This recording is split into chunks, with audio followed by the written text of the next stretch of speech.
Next question is from Mark. I'm 67 years of age and I've kept my SMSF in the accumulation phase so far. There is only about 200,000 in my SMSF. I'd like to take a $7,000 lump sum out of my SMSF if possible. If I do this, will I need to provide a TBAR, which is a transfer balance account report, or some other kind of report to the ATO?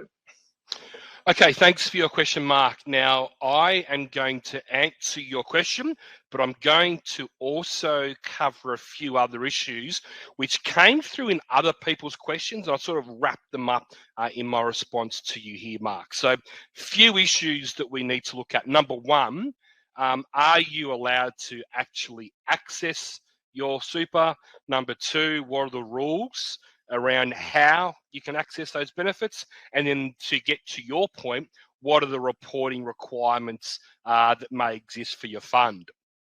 So if we go back to your question, you're 67 years of age. Are you allowed to access your super? Well, we know that turning 65 is a condition of release which allows unrestricted access to your money. Check your fund trustee for any rules around that, but the super rules certainly allow you to access your money. Even if you're still working, you're over 65, they become unrestricted, non-preserved. The next part is, how can those benefits be axed? How can they be accessed?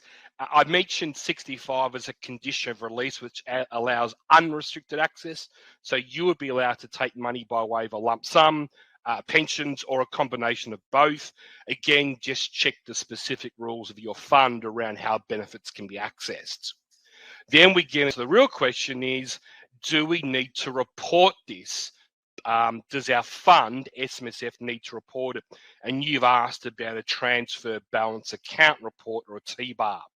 TBARs are only required where a transaction occurs in your fund, where that transaction affects your personal transfer balance cap. So things like starting pensions, taking lump sums from pensions, ceasing pensions, commencing a reversionary pension, those sorts of pension transactions. A payment that you take from lump sum, so a payment that you take from accumulation phase would not usually affect your transfer balance cap, and therefore you would not need to lodge or report using a transfer balance account. So pretty simple there. No, you won't need to. A few articles for you there to have a look at, and again, some videos around what the transfer balance account is.